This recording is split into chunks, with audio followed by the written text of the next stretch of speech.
I'm 72 years old, and 3 days ago I stood in line at a food bank for the first time in my life. The fluorescent lights buzzed overhead. The linoleum floor was cracked and yellowed. Around me stood other people, most of them my age or older, clutching reusable shopping bags and avoiding eye contact. Nobody wanted to be there. Nobody wanted to see or be seen. But there we were, a silent congregation of the forgotten, waiting for donated cans of soup and day-old bread. I kept my head down. I wore my old Carhartt jacket, the one with the frayed cuffs and the faded logo, and a baseball cap pulled low. I didn't want anyone to recognize me. Not that anyone would. I'm nobody now. Just another old man who worked his whole life and has nothing to show for it. My name is Robert Jennings. I was a construction worker for 40 years, union carpenter to be exact. I built houses, schools, hospitals. I poured concrete in the summer heat and framed walls in the winter cold. I broke my back, my knees, my hands. I gave my body to the work, and I was proud of it. I grew up in rural Pennsylvania, in a town so small it doesn't even have a stoplight. My father worked in the coal mines until black lung took him at 63. My mother cleaned houses. I watched them scrape by, and I swore I'd do better. I'd work harder, I'd save, I'd retire with dignity. I married young, 22, to a woman named Linda. We had 2 kids, Jennifer and Michael. We lived in a modest 3-bedroom house in Allentown. Nothing fancy, but it was ours. I worked 6 days a week, sometimes 7. Linda stayed home with the kids, then took a part-time job at the library when they got older. We weren't rich, but we were stable. We had enough, or so I thought. Now I live alone in a 1-bedroom apartment in a building that smells like mildew and old cooking grease. The paint is peeling, the heater barely works. The refrigerator hums too loud and sometimes just stops humming altogether. I eat rice and beans most nights. I stretch a rotisserie chicken across 4 or 5 meals. I buy the generic brand of everything. I skip breakfast. I drink instant coffee because the real stuff is too expensive now. And still, it's not enough. I thought retirement would be different. I thought I'd have time to fish, to travel a little, to see my grandkids more than twice a year. I thought I'd earned that. 40 years of waking up at 5 in the morning, of aching joints and blistered hands, of missed birthdays and school plays because I had to finish a job. 40 years of doing everything right. But here I am, 72 years old, living on $1,347 a month from Social Security, trying to survive in a country that has decided people like me don't matter anymore. There's an envelope on my kitchen table right now. It's from Social Security Administration, beige, official. The kind of envelope that always brings bad news. I haven't opened it yet. I know what it says. They all say the same thing. Your benefits have been adjusted for cost of living. Your new monthly payment is, and it's never enough. It's never close to enough. I keep that envelope there unopened like a monument to my failure. Every time I walk past it, I feel the weight of it, the shame of it. This is the story of how I ended up here. This is the story of how 40 years of hard work led me to a food bank line. This is my confession and my warning. Act 2, the fatal mistake and mechanics of collapse. I made mistakes, a lot of them, but the biggest one was believing the lie that hard work alone would be enough. I started working construction at 18. Union job, good pay, at least good pay for a kid with no college degree. By 25, I was making decent money, $50,000, $60,000 a year by the 90s. I thought I was doing well, I thought I was on track, but I didn't save much, not at first. When you're young and strong and the paychecks keep coming, you think you have time. You think you'll start saving next year, or the year after that. There's always something more urgent. Car repairs, kids' braces, the furnace breaking down. Life gets in the way. By the time I hit 40, I had maybe $15,000 in a 401k, nowhere near what I needed.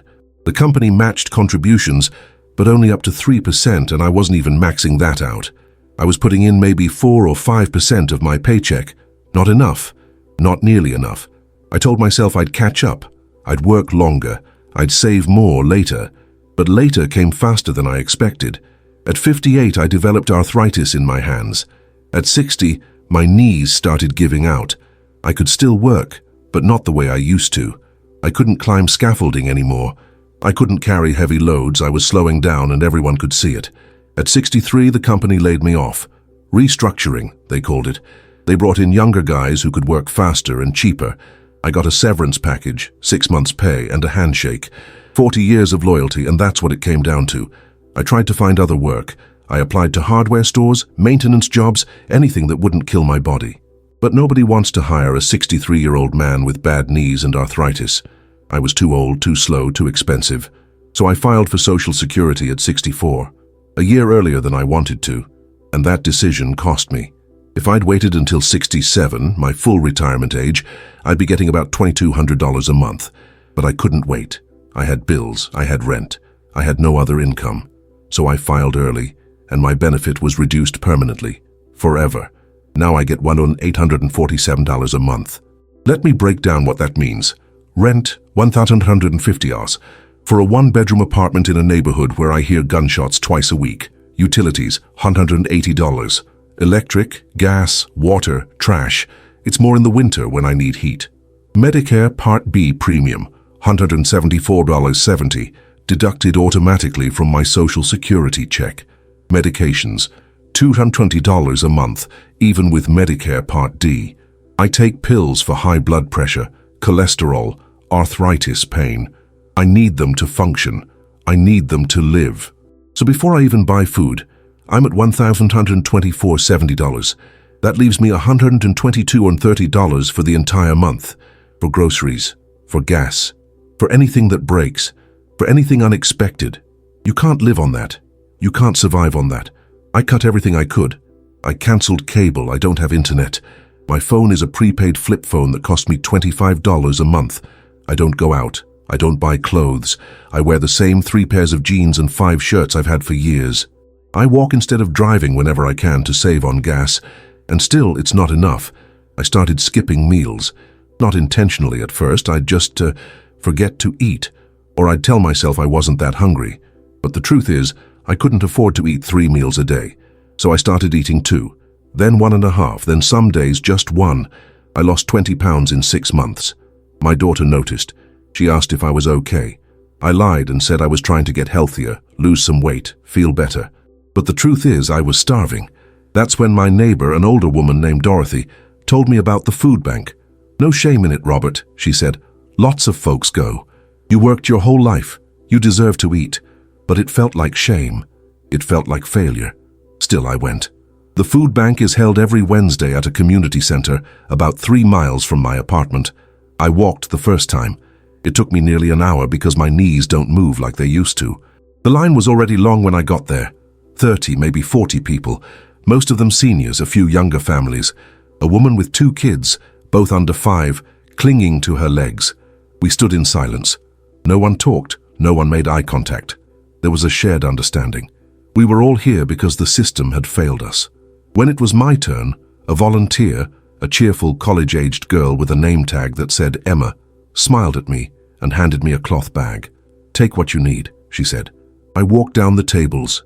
Canned vegetables, canned soup, pasta, rice, peanut butter, a loaf of bread that was a day past its sell-by date, a carton of eggs, a gallon of milk. I took one of everything. I didn't want to seem greedy. I didn't want to take more than my share. As I walked out, bag in hand, I felt something crack inside me. Not physically, emotionally. I felt the weight of it all. The decades of work, the promises I'd made to myself, the dreams I'd had, collapsing under the reality of where I'd ended up. I sat on a bench outside the community center and cried. I'm 72 years old. I worked 40 years, and I can't afford to buy my own food. Here's what nobody tells you about Social Security. It was never designed to be your only income. It was supposed to be a supplement, a safety net. You were supposed to have a pension, savings, investments, but pensions disappeared. Savings got eaten by life. And investments?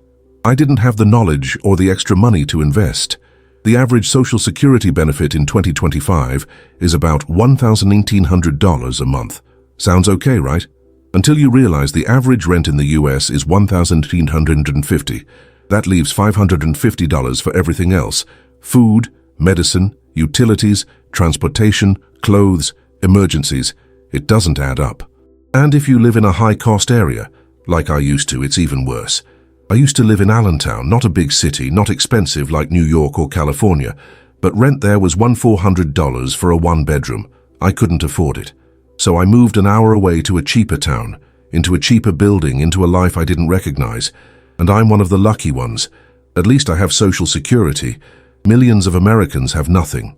According to reports I've read at the library, because I can't afford internet, about 40% of Americans have less than $10,000 saved for retirement. And about half of retirees rely on Social Security for at least 50% of their income. Many rely on it for 90% or more. That's not a retirement system. That's a poverty trap. There's something else nobody talks about. The sequence of returns risk. I didn't know what that was until it destroyed me. Here's how it works. If you retire and the stock market crashes in your first few years of retirement, you're screwed, because you're pulling money out of your investments when they're down and they never have a chance to recover. That's what happened to me. I retired. Well, I was forced out in 2021. I had about $140,000 in my 401k. Not great, but not terrible. I figured I could pull out 4% a year. That's what everyone said was safe. And combined with Social Security, I'd be okay.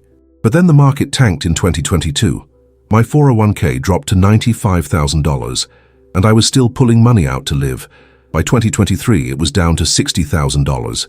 By 2024, it was gone. Gone. I didn't lose it to bad investments. I didn't gamble it away. I spent it on rent and food and medicine. I spent it on surviving, and now I have nothing left. The financial advisors, the YouTube videos, the articles, they all talk about the 4% rule like it's gospel. But they don't tell you what happens when the market crashes right when you retire. They don't tell you about sequence risk. They don't tell you that timing matters just as much as saving. I learned that lesson too late. Act 3. Breaking point. The breaking point came in February. I was at the pharmacy picking up my prescriptions. 3 bottles, blood pressure, cholesterol, arthritis. The pharmacist rang them up. 220 18th. I handed over my debit card. Declined. I tried again. Declined. My stomach dropped. "Can you hold these for me?" I asked. "I'll come back tomorrow." She nodded, sympathetic. She'd seen this before. I walked out into the cold. I checked my bank account on my phone. 1832. I'd already paid rent. I'd already paid utilities. I'd bought a few groceries. And I'd forgotten about the prescriptions. I sat in my car, a 2006 Honda Civic with 210,000 miles and a busted heater, and stared at the dashboard. I had a choice: skip my medications or skip eating for the next week. I chose to skip the medications. I told myself it would be fine. I'd get them next month. I'd stretch the pills I had left. I'd be okay. But I wasn't okay. 2 weeks later, I ended up in the emergency room. My blood pressure had spiked. I couldn't breathe. I thought I was having a heart attack. They stabilized me, gave me a lecture about taking my medications, sent me home with a bill for $1,800. $1,800. I don't have $1,800. I don't have $180. The bill sits on my kitchen table now next to the unopened envelope from Social Security.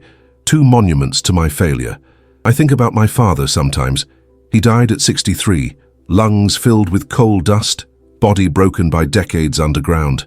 He never got to retire. He worked until he couldn't anymore, and then he died. I used to think I had it better than him. I worked above ground. I had union benefits. I thought I'd live longer, retire easier. But now I wonder if he was the lucky one. At least he didn't have to live through this. At least he didn't have to feel the humiliation of standing in a food bank line. At least he didn't have to choose between medicine and food. At least his suffering ended. I see my friends from the old crew sometimes. The guys I worked with for decades. Most of them are dead or dying. Heart attacks, cancer, diabetes. The job took its toll, but a few are still around. Tommy, my old foreman, retired at 65 with a full pension. He and his wife bought an RV. They spend winters in Arizona. He sends me pictures sometimes, them smiling in front of the Grand Canyon, holding margaritas by a pool. I don't respond anymore. It's not that I'm not happy for him, I am. But it hurts too much to see what my life could have been if I'd made different choices, if I'd saved more, if I'd invested smarter, if I'd been luckier. I tried to explain this to my daughter once. Jennifer, she's 48 now, lives in Maryland with her husband and 2 kids. She's a teacher. They're doing okay, not rich but stable. I called her a few months ago, told her I was struggling, didn't go into details, just said money was tight. She offered to send me $200. I said no. I couldn't take money from my daughter. I couldn't admit that her father, The man who was supposed to provide, supposed to be strong, needed help. Pride is a funny thing. It keeps you warm when you have nothing else, and it kills you slowly. Act 4. Reflection and warning. I made changes, small ones, survival moves. I moved to an even cheaper apartment, $950 a month, smaller, dirtier, but cheaper. I started going to the food bank every week. No more shame about it. I need to eat. I applied for SNAP benefits, food stamps. I was denied at first because my Social Security income was too high, too high. $1,847 a month is too high. I appealed. I got approved for $43 a month. $43. It's something. I picked up a part-time job at a hardware store. 10 hours a week, $12 an hour. It's not much, but it helps. It also destroys my knees. Some nights I can barely walk, but I need the money. I sold everything I could. My tools, the ones I used for 40 years, I sold on Craigslist. Got $600. My wedding ring. Linda and I divorced 15 years ago, but I'd kept the ring. I sold to a pawn shop. Got $120. I'm still here. I'm still surviving, but I'm not living. If I could go back and talk to my younger self, here's what I'd say. 1. Start saving early. I don't care if it's $50 a month. Do it. Compound interest is real, and time is your greatest asset. I wasted mine. 2. Max out your 401k match. It's free money. I left thousands on the table because I didn't understand that. 3. Don't touch your retirement savings. Ever. I borrowed from my 401k twice. Once to help pay for Jennifer's college. Once to fix the roof. I never paid it back properly. That money could have grown. Instead, it's gone. 4. Understand Social Security. Don't file early unless you absolutely have to. Every year you wait increases your benefit. I filed at 64 and lost hundreds of dollars a month for the rest of my life. 5. Plan for healthcare. Medicare doesn't cover everything. Medications, dental, vision, it adds up fast. I didn't plan for it. Now I'm drowning in it. 6. Don't assume you'll be able to work into your 70s. Your body will fail you. Mine did. Plan for that. 7. The system is not designed to help you. Social Security is a bare minimum. Pensions are gone. You are on your own. Accept that and plan accordingly. If you're reading this, if you're watching this, don't make the mistakes I made. Don't assume it'll work out. Don't assume you have time. Don't assume the system will catch you when you fall. It won't. I worked 40 years. I gave my body, my time, my life. And now I stand in food bank lines and skip meals and choose between medicine and rent. This is what America does to its workers. This is what happens when you play by the rules and still lose. I'm not asking for pity. I'm asking you to learn from me. Start now. Save now. Plan now. Because 40 years from now, you don't want to be standing where I'm standing. There's an envelope on my kitchen table. Beige. Official. From the Social Security Administration. I finally opened it this morning. My cost of living adjustment for 2026. $37 more per month. $37. I laughed. Or maybe I cried. I'm not sure anymore. I folded the letter, put it back in the envelope and set it down next to the unpaid hospital bill.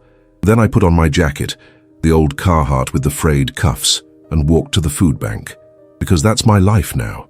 And if you're not careful, it'll be yours too.